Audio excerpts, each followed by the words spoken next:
139 दिन के लिए ज्यादा ताकतवर हुए शनि अपनी राशि कुंभ पर बरसाएंगे कृपा। कुंभ राशि पर है शनि की महादशा। महादशा नाथ का ताकतवर होना शुभ। मेरे YouTube पेज एस्ट्रोनॉलेज पर आपका स्वागत है। नमस्कार, मैं हूं नरेश कुमार। सबसे पहले उन दर्शकों का धन्यवाद जिन्होंने पेज को सब्सक्राइब किया है, पेज के वीडियोस को शेयर कर रहे हैं, लाइक कर रहे हैं और कमेंट बॉक्स में हमें अपनी राय भी लगातार भेज रहे हैं। दोस्तों, बात करेंगे शनिदेव की। शनिदेव वक्री होने जा रहे हैं। 2024 में शनिदेव 140 दिन के करीब वक्री रहेंगे।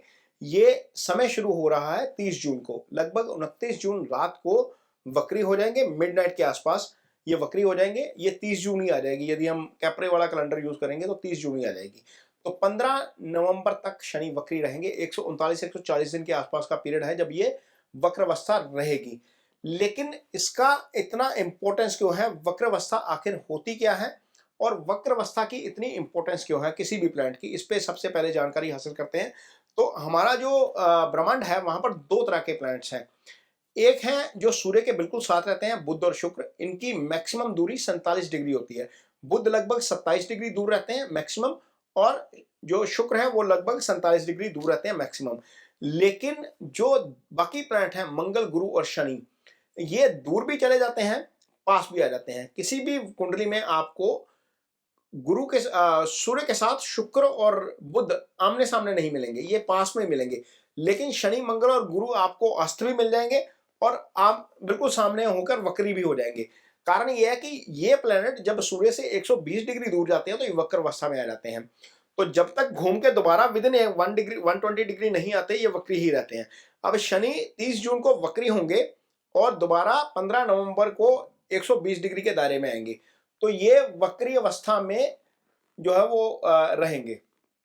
अब पराशर जी कहते हैं कि जब कोई ग्रह वक्री होता है तो वो अपने अच्छे या बुरे फल करने की ताकत उसकी बढ़ जाती है, क्योंकि ऐसे ग्रह का जो वक्री है, ऐसे ग्रह का चेष्टा बल बढ़ जाता है। ज्योतिष में जब हम प्लैनेट की स्ट्रेंथ यानी कि ग्रह की ताकत का अंदाजा लगाते हैं, ग्रह की ताकत का आकलन करते हैं, तो उसमें 6 तरह के बल यूज होते हैं। उसमें एक बल चेष्टा बल होता है, यानी कि ग्रह की अपनी ताकत कितनी है, वो कितनी चेष्टा करता है अपने अच्छे या बुरे परिणाम देने की। वो डिपेंड करता है उसके स्थान के ऊपर, उसकी स्थिति के ऊपर, या उसके ऊपर प्रभाव किस तरह का है, मेलेफिक ज्यादा प्रभाव है या बेनिफिक ज्यादा प्रभाव है। लेकिन चेष्टा बल उसमें बहुत इंपॉर्टेंट होता है।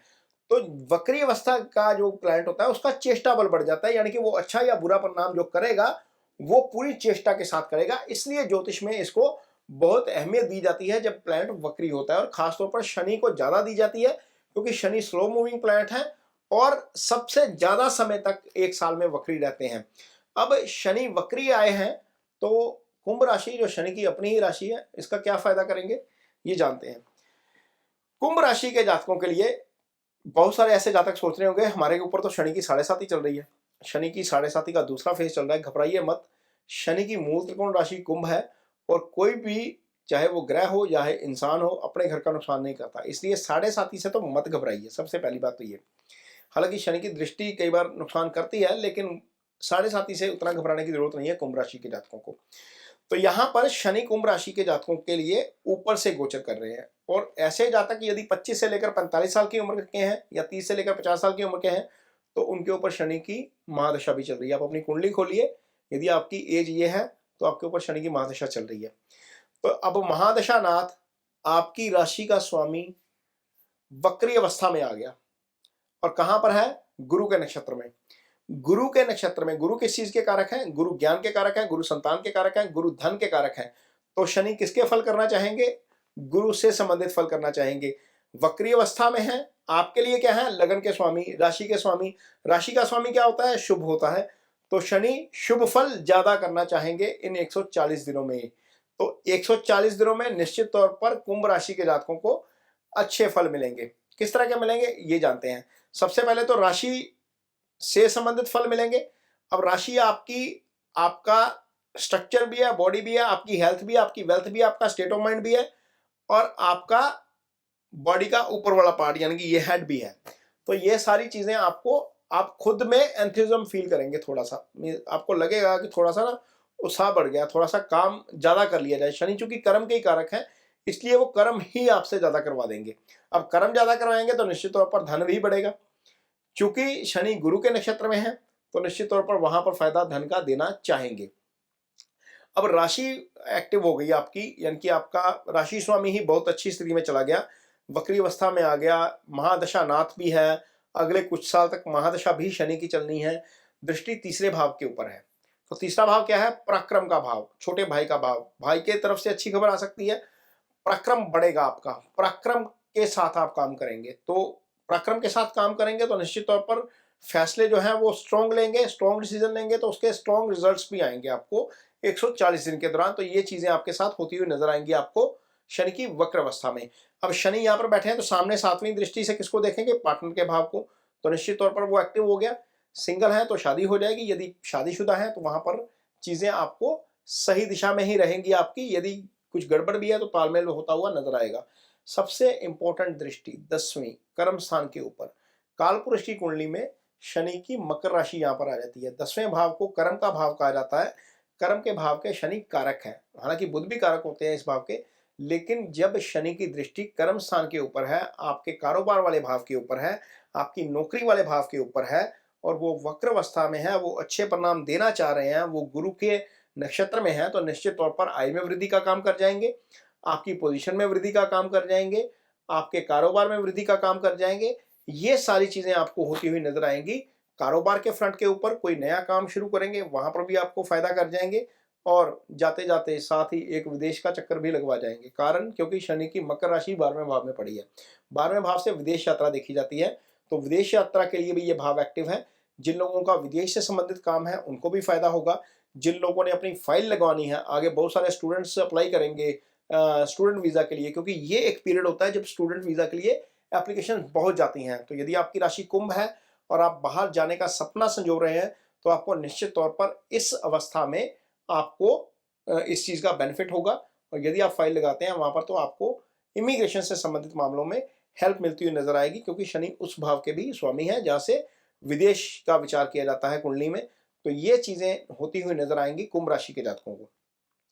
अब जाते जाते शनि के उपाय भी निश्चित तौर पर जरूर नोट करवाने चाहिए, क्योंकि आपके ऊपर शनि की महादशा चल रही है, शनि राशि के भी स्वामी है, तो आपको राशि का स्वामी तो निश्चित तौर पर उसका उपाय करना ही चाहिए, महादशा नाथ के तौर पर भी करना चाहिए। तो यदि आपकी कुंडली में शनि की पोजीशन पहले भाव में, चौथे भाव में, 7वें भाव में, 10वें भाव में, ये केंद्र के भाव है, 5वां और 9वां ये त्रिकोण का भाव है, और 11वां भाव, यदि शनि की पोजीशन यहाँ पर है तो आपको नीलम धारण करना चाहिए। ये आपको निश्चित तौर पर असर करेगा, क्योंकि नीलम का असर जो है, स्टोन का असर, नीलम नहीं अकेला, किसी भी स्टोन का असर बहुत तेज होता है, बहुत जल्दी होता है। तो ये इंस्टेंट रेमेडी मानी जाती है। जिन लोगों के पास पैसा होता है वो इसी तरह की रेमेडी करते हैं। आपने बहुत सारे मंत्री देखे होंगे जिनकी कुंडलियों में जिनकी उंगलियों में बड़े बड़े स्टोन डाले होते हैं। अब गडकरी जी देखिए, हमारे राजनाथ जी देखिए, नवजोत सिंह सिद्धू देखिए, पुखराज पहना हुआ है सबने, देखिएगा ध्यान से। तो बहुत सारी फिल्म स्टार्स हैं जिन्होंने स्टोन्स पहने होते हैं। तो ये सब सक्सेस के लिए, अमिताभ बच्चन ने नीलम पहना हुआ है, वहां पर उनकी उंगली ध्यान से देखिएगा। तो दूसरा रेमेडी जो है वो है सिंपल रेमेडी, ओम शनिश्चराय नमः। ये जप आपको अजपा मंत्र में लेना चाहिए। अजपा मंत्र वो मंत्र है जो आप कहीं पर भी बैठे हुए हैं, वो ट्रैवल कर रहे हैं, वहां पर कहीं फ्री टाइम है वहां पर वो जप सकते हैं। ये आपको निश्चित तौर पर अच्छे फल करेगा, क्योंकि ये राशि स्वामी भी है, महादशानाथ भी है। तीसरी रेमेडी है, आप काली उड़द की दाल दान कर सकते हैं, लोहा दान कर सकते हैं।